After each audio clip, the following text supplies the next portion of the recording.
Thank you guys so much for joining me for another episode of Keeping It Real with America's Supermom.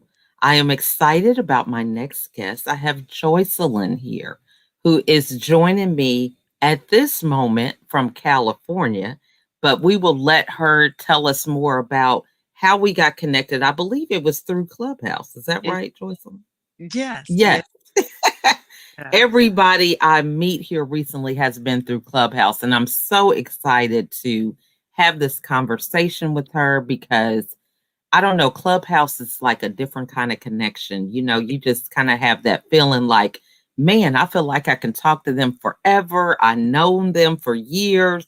It's just that close connection from conversations that really have an impact. So, before we dive into some of those topics, I want to give Joycelyn the opportunity to introduce herself. Okay. Well, thank you so much for having me on. I appreciate it. I appreciate the invite. I am Jocelyn McClure. I live in Maryland, but I am currently in California visiting my cousin. And I'm a realtor at home. I'm also a developing speaker. I have recently joined in with the Les Brown group, Hungry to Speak. And so I'm working on developing my speaking career, looking forward to all of the people and the opportunities I'll have to touch people's lives. That's what gets my heart going and my blood flowing, the opportunity to speak with folks and maybe help make a change in someone's life, help folk overcome some things. And I think that's one of the things that we miss a lot of the times, just opportunities to touch one a help to really be, maybe a little bit of a guidepost to folks. So happy to be here. Thank you so much for having me. You are so welcome. And I love that whole thing about taking it up a notch, in terms of speaking. So, what Yes. really prompted you to feel like, you can do your vocation and your career and be in the family and help people? But what made you feel that, you needed to do something a little different and take it further with speaking? Well, I am a realtor. Mhm. So that means I am part therapist anyway. No, that's right.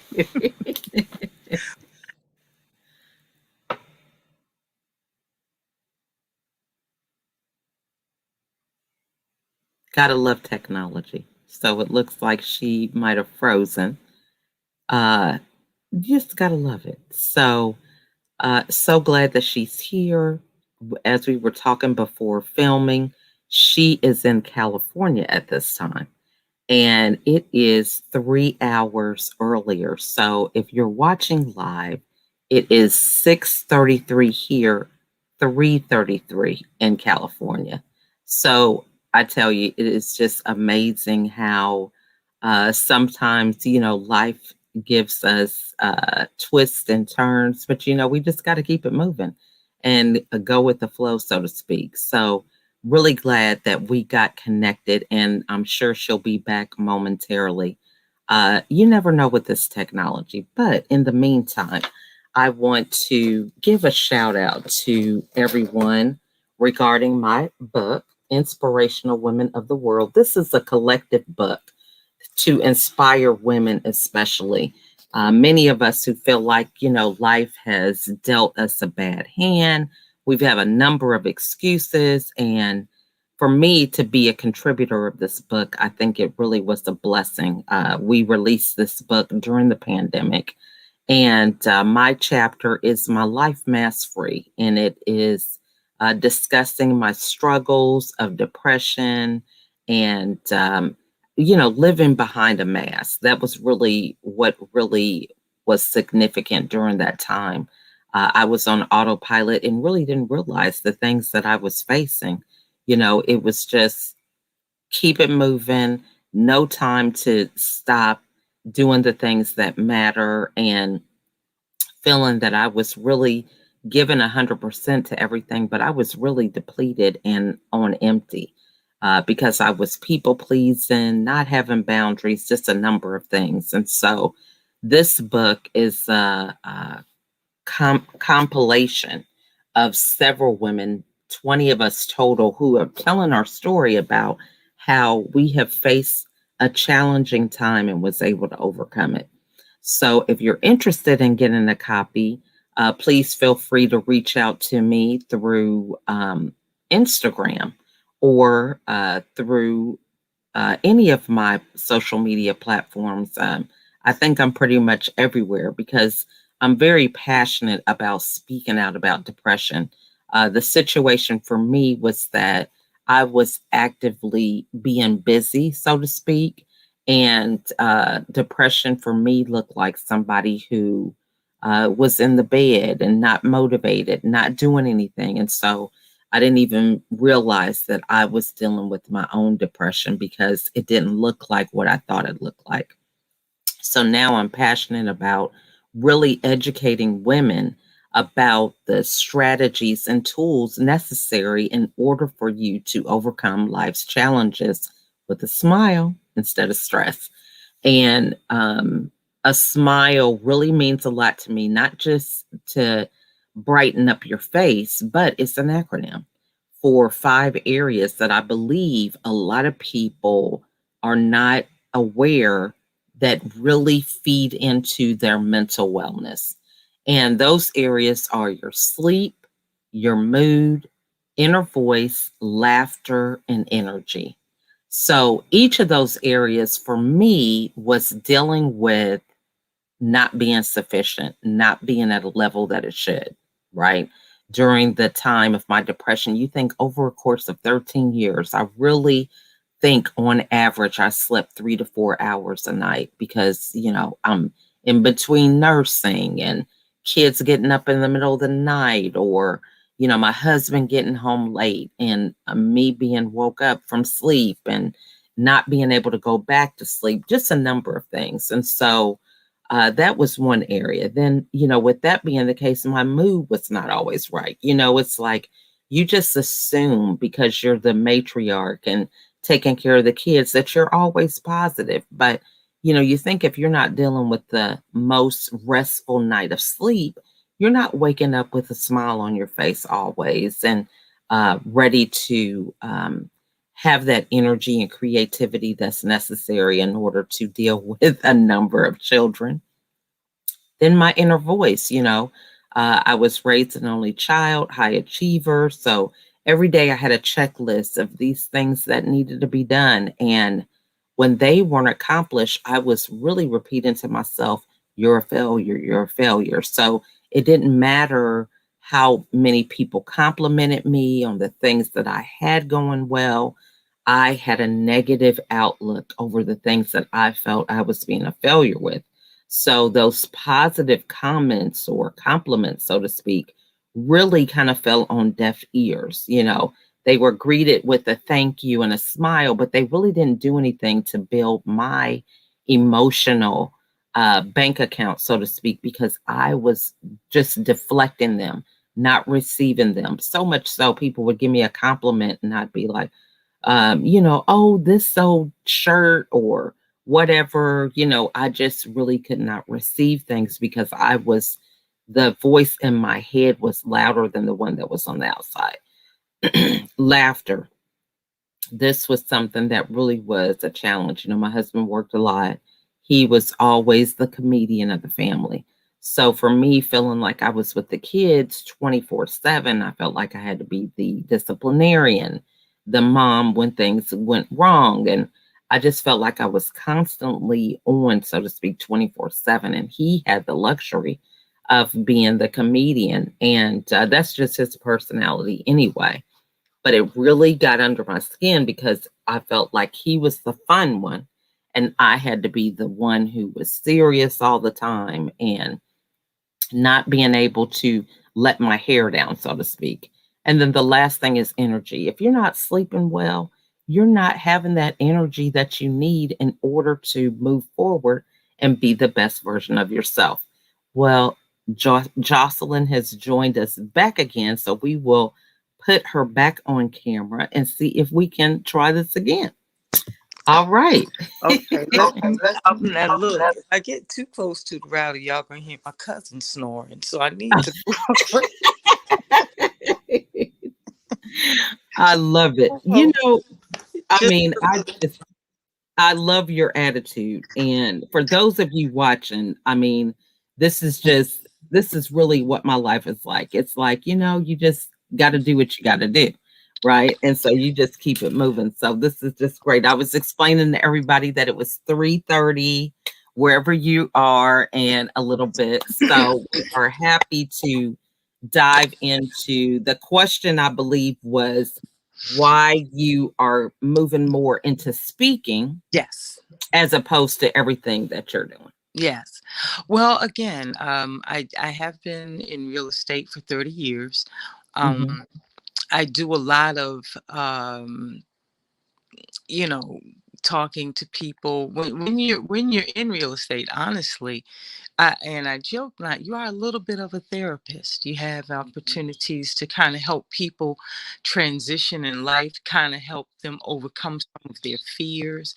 I know you've heard the term buyer's remorse. Mhm. So there are opportunities to kind of help people work through family issues and those kinds of things. But even before I got into real estate, that was a part of what I did. It's a part of what I really, really enjoy is talking to people and helping them get through some of the challenges that they are involved in, whether it be familial, whether it be interpersonal, job related, and so forth. So I've been doing kind of the talking that I'm going to be doing, hopefully on a broader scale. Been doing it small scale for a number of years now. And so it's been a passion of mine. It is a passion of mine. It continues to be a passion of mine to help be a voice of reason and understanding.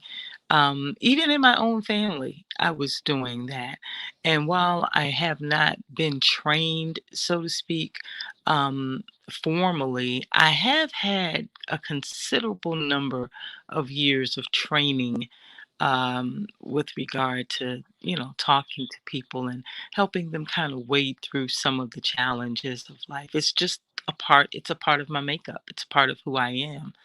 And I have adored Les Brown for years. I appreciate his earnestness. I appreciate his honesty and his forthrightness. I appreciate the fact that he incorporates his love of God into what he does, because I sincerely believe, as I call myself a pew jumping, Bible thumping believer, that Amen.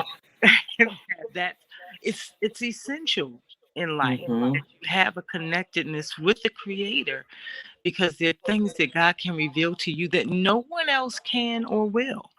And so that's why I was drawn to him as a speaker.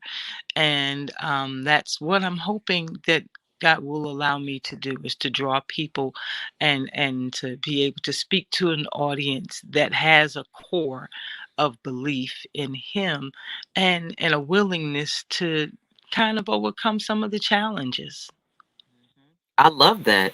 And, you mentioned buyer's remorse, and I think that is a term many realtors are familiar with, and even people that are not in the real estate industry, Right, a right. lot of us acquiring things and then having second thoughts afterwards. Mm-hmm. What are some of the ways that you work? Because many of the people watching are entrepreneurs and, they struggle with that. It's like, oh, I want this sale, but not really understanding how they can make that sale in a way that's win-win Right. to prevent a lot of that. So what are some tips that you could share with everybody to minimize this buyer's remorse that a lot of people go through?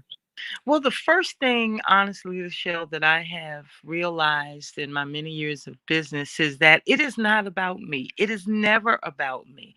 I don't work for a check. My check comes as a result of me doing the business for my client and achieving the results for my client that I need to. So, if I do what I've been hired to do, which is either to help someone purchase or sell sell a home. If I do that from a place of concern and thoughtfulness with regard to them, then the outcome is that there is a job that has been well done. And as a result of that job well done, I get paid. And so my keeping them front and center, there's an old saying that says, no one cares how much you know until they know how much you care. Mhm. And when I'm working with my clients, I genuinely, there really is to me no greater feeling than to help someone find the home that they get to do their restorative work in. That I tell my clients, you got to love getting home and you got to love being there, because that's the place where you get all of the energy and the restoration for what you have to do out in the world. And so coming at it from that approach helps you to keep them front of mind, and they feel that, believe it or not, they know when it matters to you about them. And so that's one of the greatest tips I could give. Never make it about the check. If you make it about them, the check comes. I love that because, to me, it's like, it's can be a core belief about showing up. Yeah. If you're showing up to do what's required, it doesn't matter how much money you have in your bank account. A lot of people sell from their own situation. Yeah. So if they, are not buying a house, it's hard for them to see somebody else buying one, Right.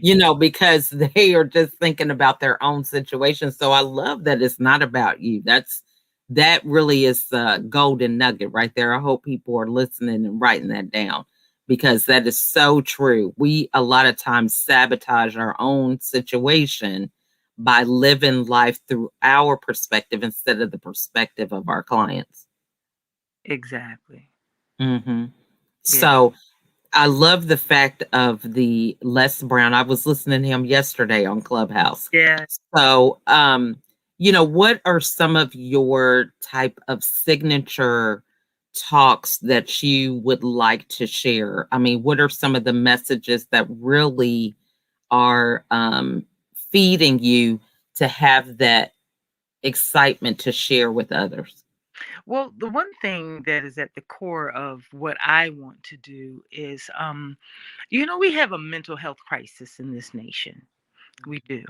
And I sincerely believe that at the core of most mental health crises is an absence of truth, either an unwillingness or an inability to process truth with regard to ourselves and others. And so my approach is basically, I call it beautiful, brutal truth. And what that does for me is it allows me to have honest communication with, an audience that I can relate to. I haven't had a glorified life of any type. It's been tough being me, quite honest. Mhm. Just most Mhm. recently last year, I had two bouts of COVID. The Mhm. first time really thinking I could die, and though I'm all right with that, Mhm. the Lord made me to know that wasn't my lot, that wasn't my story. But after that, found out I had cancer again. I'd had cancer back in the late 80s, early 90s.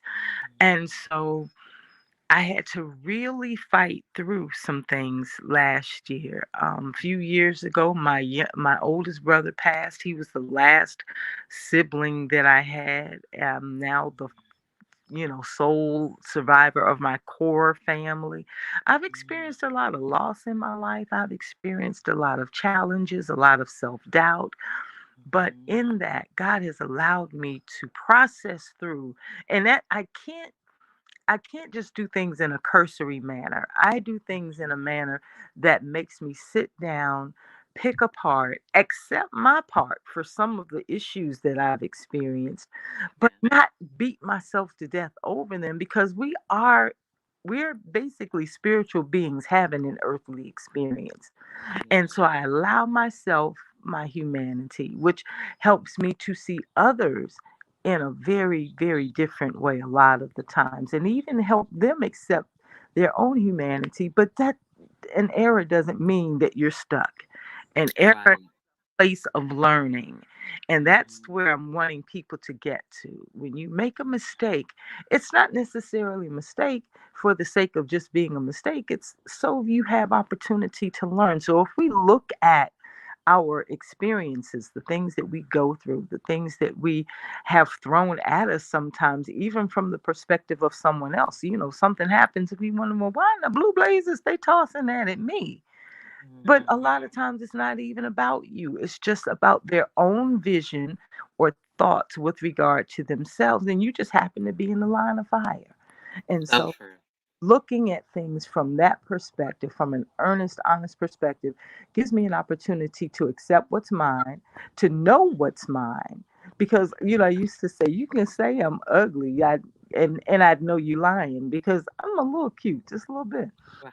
But But you could call, because at one point I was really overweight, and I'm still overweight, but I'm working on working it down. You can call me fat, and you won't hurt my feelings. My pastor has said many, many times, the truth protects your emotions, and that's the place I want folks to be able to get to, where you understand that telling the truth about you and all that you're involved in gives you an opportunity to grow and So true. set firm foundation. And when you have good, solid foundation, mental health is at its optimum. I actually have done a little research on it, and there have been a couple of papers written on how improved communication in terms of honesty is Mhm. also linked closely to improved mental and physical health. I love that. And I think that is so true. That was one of the things I struggled with depression for 13 years and three hospitalizations. And everything you're saying is so true. And I think a lot of times people are afraid to admit some things. And the real issue, like I tell people, is that, if you decide you're not that person anymore, Hmm. then you don't have to take on that mindset, that burden, that shame, guilt, whatever it is, because you're not that person anymore. That's And, the story that's really holding you hostage is your own. You that's can choose to let that go at any time. say it. That's exactly one of my most recent talks is titled Change the Story. Change your story. Mhm. And it Mhm. came about as a result of me having a conversation with a young man. He actually overheard someone speaking to someone else about him. And I asked him, I said, well, was she telling the truth? And he said, well, yeah. I said, so if you don't like the sound of the story of your life coming out of someone else's mouth and they're telling the truth, change the story. You have the right to, you have the ability to, and indeed you should change the Mhm. story. Change your story. You have that power within you. Like you said, you're no longer that individual, or you don't want to be that individual. So become committed to not being that person that you heard them talking about. Get Mhm. committed to making those changes. Yeah. And And I think, it really is a thing to realize that whatever you want to be, you just have to be that example. You just have to be that testimony. And I think people think, with that being the case, that it has to be perfection. yeah, And so they're like, oh, well, I can't do that. Well, I don't know. And, they just have this idealistic view instead of realizing that, hey, you can just get started. You can just be on the journey, yeah. on the right road. That's all you need to do, and just stay on that road. Yeah, So I love that you bring that up. absolutely. Les says one of his quotes is one of my favorite quotes of his is that you don't have to be great to get started, but you do have to get started to be great. And Amen. to make change, it comes from a place of commitment on your part. And I quote my pastor all the time. I love him to pieces. He's also a very, very good friend of mine, has been for years, he and his wife. But one of the things that he said is that the proof of desire is in the pursuit. What you Mm. what you go wholeheartedly after, that's what you come. That's what you discover. you know. Mhm. So if you go after positivity, and I say to people all the time, negative self-talk is more damaging than anything anyone outside of you can ever say. And I So had true. that's myself. I had to learn that lesson myself. I was in the car one time. I don't know where I was going, but I was tearing myself up to the point where literally the Lord said, "Excuse me, that's my child you're talking about. I'm gonna need you to stop." Right. Was literally, and I had to apologize to God because when you denigrate and tear yourself down, you're tearing down God's creation, and So true. he's not trying to stand for that. He doesn't Yeah. have time for that. He doesn't. You don't have time for that. So Right. accepting the truth and the reality. If you make a mistake, own it, learn the lessons, shake the dust off, and keep moving. So true. And I one of the things that has really been profound for me over this last, I don't know, because I think it's a daily thing, really, to be honest, is that a lot of people label mistakes. However, they're part of the process. They are. I look back and it's like 13 years, that time I can't get back. However, it made me who I am today. Yeah. So was it really a mistake? You know what I mean? Because, when we're looking through our fleshly eye Yeah. instead of our spiritual eye, I mean, it's just like having children, that negative experience of going through delivery. Yes. Hey, I could say, well, take that away. I want to have the kid, but it's part of the process. So really, is it a mistake? So I even began to change my verbiage and outlook on some of those things because, sometimes you have to go through the fire. You look at a cake, it starts out as a liquid. It's not going to get solid without going in the oven. That's right. Okay. That's So it are the things that we're saying really mistakes. We really should be mindful of that because God says all things work together for the good of all. those who love him and are called according to his purpose, right? That's it. And there's a saying Mm-hmm. that says, I either win or I grow. I win or I grow. And so if we look at those things, like you say, that we call mistakes and say, you know what, this is an opportunity for me to gain some knowledge about myself, about life, about circumstance that I didn't have prior to it. It is part of the process. And Mm-hmm. it's natural for a baby to fall, bruise its knee, get back up, and keep on. Now, see, when we're children, when we're toddlers, we don't care about those things. You Right. those negative connotations get put on to us as we grow older. And, the term you should know better. Well, maybe I Mhm. don't know better, but this experience is going to help me learn and it will be ingrained indelibly after the. Exactly. Yeah, exactly. So true. And I mean, they learn according to their level of comprehension. Mhm. So often we like, oh, I don't want them to have to go through this. And, Ooh, they fall, they get back up. Look, so often I have a grandson, he's two. He'll mm, fall or bump his head and he'll be fine until you go over there. exactly. Oh, are you okay? You know what I'm saying? Just start. Yeah, exactly. But then, honey, they're so resilient, and that's what we Exactly. lose some of as we get older. Sometimes we lose a little bit of our resilience, and Hmm. getting that back gives us perspective that we can grow and learn from. So I, So true. yeah, And it's a great illustration, even just thinking about a toddler, mm, they realize that it's self-inflicted. yes, That's another thing. We want to blame everything else outside of us mm-hmm. instead of taking accountability. So, I mean, this has just been a great conversation. I appreciate all your nuggets of wisdom. So, for those that are watching, what's the best way for them to get a hold of you? Well, I don't have my website up yet. I'm just starting with less, so I'm going to be doing that. I do have a realtor website, and of Mhm. course, you can always email me.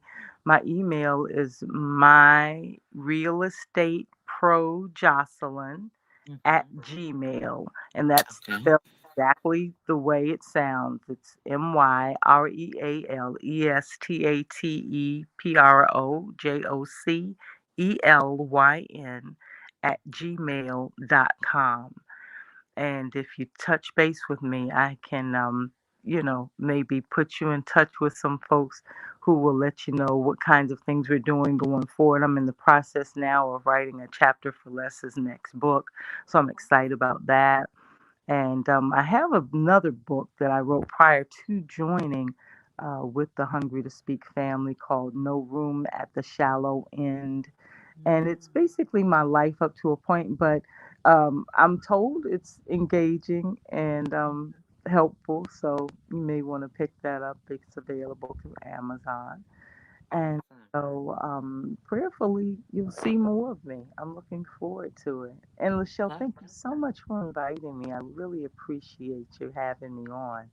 You are so welcome. And I am so sorry that we got this time situation going on, but I sure appreciate the nuggets of wisdom that you shared with everybody. I mean, I just get so fired up. I could go on for hours, and it's I, just great conversation. So, as we close, what are some final words that you would like to leave with everybody today? you know what I want to say to folks? I want to say love you, love yourself. If you approach yourself from a place of compassion and understanding, because we so often are harsh on ourselves for where we are and for the things we've done. You can't do anything about stuff that's already done. It's done. You can't do anything about tomorrow. It hasn't gotten here yet. Start here. Start now where you are. Do an earnest, honest evaluation of your circumstances. Are there things that you can do, like right now, that will change your tomorrow forever? If Mhm, that's your desire, it's within your power to do that. So mhm, love yourself enough to be honest with you about you. And if there are changes that you want to make and you can't seem to make them on your own, there's no shame in reaching out for help. There is mhm. absolutely no shame in asking for help. We are not islands. We are built as communal creatures, and we have opportunities sometimes that we allow to falter. Sorry about that. That we allow Mhm, to falter out of fear or shame of, being rejected.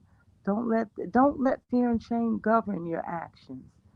You mhm. need help, get help, but I make love changes that you want to make so that you become who you were designed and purposed to be. Love that. Great advice. So, those of you that are watching, I encourage you to reach out to Jocelyn. If you have any questions that you feel comfortable sharing, feel free to put them in the comments and we'll be sure that we get those to her. But in the meantime, we just want to thank you again for coming and sharing. And we really appreciate you and enjoy your trip with your cousin and safe travels back home when you go. And thanks again for coming. Thank you so much. I appreciate you. You have a wonderful, wonderful rest of the day. Take good All care. right. All You as well. And we want to thank all of you for watching, and we will see you all on the next episode. Bye for now. right. Bye.